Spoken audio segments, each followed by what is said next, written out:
situācija, tad ir jābūt tādai kvalitātei, lai tu to spētu pieņemt. Varbūt mums ja viņi būs sūdīgi, tad attiecīgi arī nebūs. Bet mums taču ir maža komisija. Ir tāda lieta, ka reāli mēs varam arī ļoti kvalitīvus produktus uztaisīt un tā tālāk. Jūs varbūt? Jā. Pārbaudīt. Var sakot, banka ir viena no tām lietām, uz ko jūs ar Mareku, un ja cilvēkam pašam nerodas pārliecība par to kvalitāti, tad lai ved pirms gongas parāda tev un pasaka, kā veic. Bet es nedomāju, ka mums vajadzētu no mūsu loka būt tam cilvēkam, kurš pārbauda tās bāgas rekvizītus. Es domāju, ir tehniskajos noteikumos, tur ir rakstīts, ka jābūt visām tām drošības prasībām, kas ir uz komunitētām bākām, un tur ir uzsvērts, ka tas ir attiecībā uz uzpildīšanas pieņemsim. Mums vajag pieņemt šodien, vai mēs veicam pārbaudu pirms viņu uzstādām. Ja viņi ir izgatavoti tepat Latvijā, veicam pārbaudu. Bet tur jau spērās attiecīgi dienā.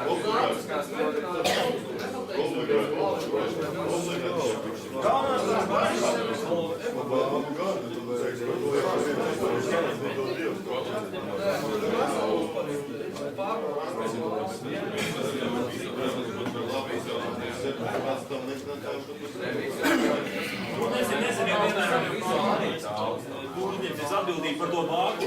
Ja nav bāku pieņems, jūs vainīgs par to. Bet es tev pasaku, jā, baigi labi uztaisīt, un nedod Dievs kaut kas ar to bāku notiks. Tad es būšu vainīgs pie tā, ka es pateicu, baigi forši uztaisīt.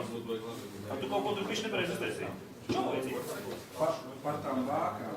Par bākām, arī sporta bākām ir dažādi standarti. Labi, ok, ir tāda situācija, ka lielai daļai piemēram nav līdzekļu, lai viņas iegādātos. Tad tiek aizvietots ar kaut kādām, saku, žibuļu bākām un vēl kaut kādām bākām, kas ir kā rūpnieciski uztaisīt ruštāncēnu bāku, bet viņas tas stiprinājumi visi tāpat ir jāpārboja un beigās, ar ko te viņi ir drošāk. Ja tu uztaisi pēc vietas to bāku... Pie tam tādai žiguļu bākai nav ne ripas iekšā nekā, tad tas benzīns aiziet uz vienu pusi un mēs apstājamies līkumu vidu aizmugurēs. Mēs braucam un čau un ir kontakts, tāpēc varbūt tās no rokas metinātāji, bet ir labākā tā žiguļu bāka. Tas ir var veikt pārbaudas, kas ražo Latvijā. Viņiem ir noteikti iekārtas, kas spējas pārbaudīt mūsu bāku. Par tām bākām ir papīram,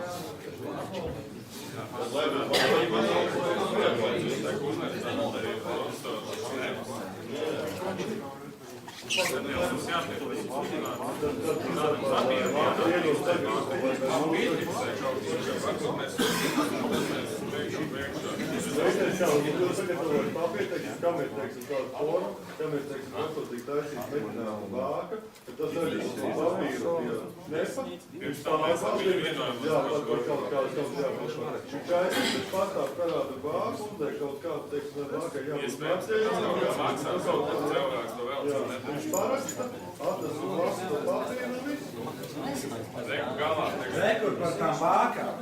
Es gribēju pateikt, nav tā, ka ir tikai dārgas bākas. Ir, jā, protams, teiksim, tie paši standarti, kas ir šosejā un, teiksim, lielākos vēl sporta veidos. Bet ir arī, teiksim, Amerikā zemāk standarta bākas, viņas nav tik dārgas. Un viņas ir kurā gadījumā vislabāks nekā kaut kas pašrocīgi taisīts. Bākas, kas ir domāts autosportam. Tādas kvalitātes. Viņam nav FIA, viņam ir SFI tikai. Bet es runāju par paštaisīgas bākas, tādu bāku. Kur viņi var dabūt Latvijā? Pie manis.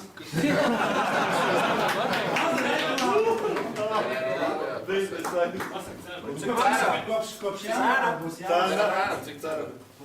Tas ir 20 krietni lētāks par tām, vienkārši pats interesē. Vienkārši kopš janvāra arī samitā autosportu kukulē varēs redzēt visas bākas un visāds tāds lietas. Tā ir vienkārši izvēle, kam iet meklēt, kas ir meklēts rezultātā, tas cipars nostāsies tāds pats.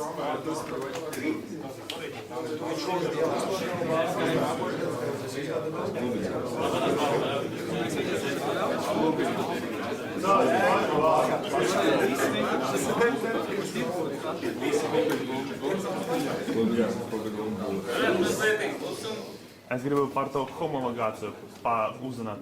Nu, piemēram, daži cilvēki pērk lietas internetā un, piemēram, tur nu, tā teikt, подделка. Un kā tiesneši vai komisāri to uzzinās? Nekā. Amerikāņu bāks nedara vajag pieredzi. Nē, mums nevarētu lietot amerikāņu bāku.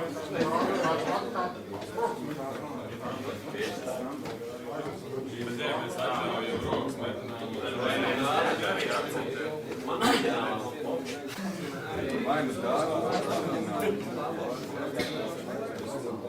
mēs uzzināsim, ka tu vajag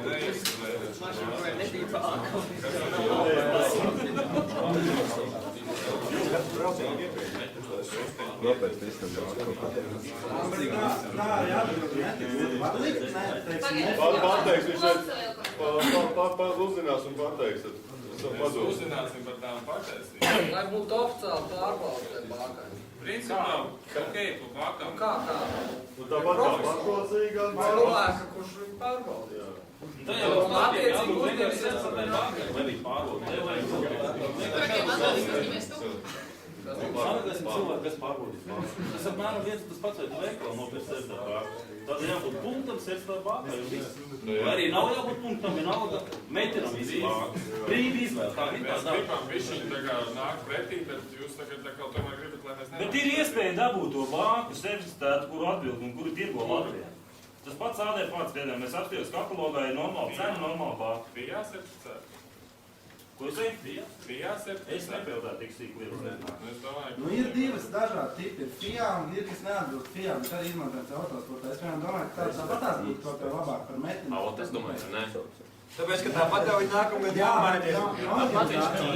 Viņiem, teiksim, nebūs jāpārbauda, jo viņas jau tāpatās atbilst kaut kādiem standartiem. Tad es labāk standarta bāku braukšu, kā man pirkt šogad un vēl pēc tam Bet priekš jau metināt, ir brauc standarts arī tagad. Es arī nemetinu. Nečakarējam prātu, ne? Es varu uzmetināt sev pa 100 latiem. Kāpēc man ir pa 300 vai pa 400 vai pa 500? Ir tā, ka es nevaru uzmetināt. Mēs varam ok izmantot rūpniecisks ražots gan domugāts, gan nedomugāts bāks. Pašrocīgi taisīts bāks, tad nē. Nu, viss. Kurā gadījumā mums ir ražotāji. Nē, nu labi, nu ko es būtu es pa bremzēm kaut apļaušu. Tad bāks man pa malā visu kārtā. Visu čau. Viņam arī vairāk, lai cilvēki brauc, kas rēķina tomēr savu naudu. Nē, galvenais tā doma ir tāda, ja 2012. gadā vajadzēs ar homologāciju bāzi, Es domāju, ka driftā tā nebūs. Nebūs. un tad vai jautājums, kāpēc tad nedrīkst metināt? Nē, Tad mēs metina. neskatām, tāpēc jau ir ielas tas, ko... Nē, es domāju, ka vienkārši drīkst. Man pie tajā sacensības dienā vienkārši tas tehniskais komisārs pastāstīja. Viņš rodās kaut kāds aizdomas. Nē, nu kā viņš... Vai jau vizuāli redz, nu, vai tur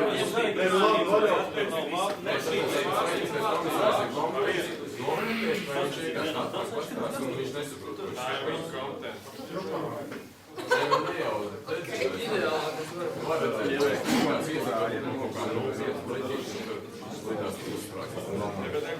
Kāds grūtības būtu pie tā profesora aiznes? Es domāju, ka teiksim, optimāli variants ap kamienes teiksim, komodētām vārīņām veikts komodācijas, ja? Tur jautājumi nav, līdz kāds. Kamienes patsatīgi metināt, kas zina, ka līdz kamienes paņem uztaisīt formu, mēģināt ar profesoru, paņem to, teiksim, vārdu formu, aiziet pie profesoru, viņš viņu atbildēk, ir ok, atnāk uz lapu, atdot to lapu, viss ir lapā, ir iekšā tā lapa, ka šitai mašinai ir metināt vāka, kur ir, nu, aprūp. Nē, nu labi, vai tu labi paņem to lapu, to Ok, ja ir pašrocīgi metināt bāka, tad tam arī jābūt veikam ierakstam tehniskajā pasē, un tur ir jābūt, nezinu, nebūtu parakst. Nu, ja mēs vienosimies. Jā, ja mēs visi. pusbāku. Ok, tā. Kurš viss? Nē, parastā bāka, kurš vienkārši pusnoja. Nē, vienkārši kaut vai es nezinu, minimālais tas ir tāpat. Par to es taisīšu to tā būtu profesionāli. Jā, tā ir orģināla bāka. Tad arī jābūt ierakstītam tā tehniskajā pasē pa lielam. Un viņš kā tad dabūt tehniskajā pasē tev bākis? Vispār nav bākis. Ir arī pusbāka. Tad tev arī jāizstīst. Zirgats. Tu nebija aizgājis, kas mums Kas tālāk? Brēns. bremzēm bija tā, vienīgais bija, tā kā mums ir tendence braukt ar E30 V8 motoriem, un tur ir tā problēma, to bremzu vaku pastiprinātāju, ka viņš tiek novis priekšā. Nu, tur ir grūti pateikt, vai nokontrolēt, vai tā svīra atbilst jebkādām prasībām. Nu, tie uzstādītāji meistari ir dažādi, un dažas no tām konstrukcijām ir vienkārši dramatiskas.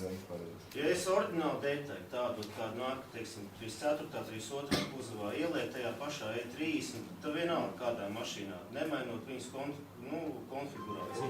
Es drīkstu braukt ar viņu. Ja tev ir oriģināla detaļa, noliekot, nu, teiksim, piemēram, E12. Tur vēl bija ideja tāda par kā vakuma pastiprinātāju stiprinājumiem. Ražotājs, kad viņi ir stiprinājis to bundulu uz 5 kg tā tālāk, viņš ir izreikinājis, ka tur ir tie stiprinājumi stiprāk un tā tālāk. Mūsu gadījumā tur, nezinu, dažreiz ir uz konstruktoru pleķīšiem. Mums paspārns, tur nav reāli tā. Bet, ja ir visi tie stiprinājumi punkti, viņam tur nāk reāli pa lielam 4 skrūves uz lanžeronu, 1 uz pie burkas un tad 4 pie stieņas pieskrūvējas. Ja tās skrūves paliek nofleksēts no citas mašīnas, viss ir piemetināts, uztaisīts, pielāgots citai mašīnai, nemainot tās galvenās detaļas, ne sviru, nekādu tehnisku tur iejaukšanās nav bijusi. Piemēram, arī par ko ir bāžas, par to, ja triecienu gadījumā bremzes reāli pasūta. Bet izgatavotājs ir paredzējis, jebkura trieciena gadījumā, ka tā svira pati bremzē. Tas nozīmē to, ja mums ir frontāls trieciens, tad tā svira nāk uz atpakaļ, un visu mums ir bremzes līdz galam nospiestas. Un to jau dara, jau rūpnīca to ir paredzējis. Ok, šitā ir vēl specifika. Tā mēs ilgi varam spēst.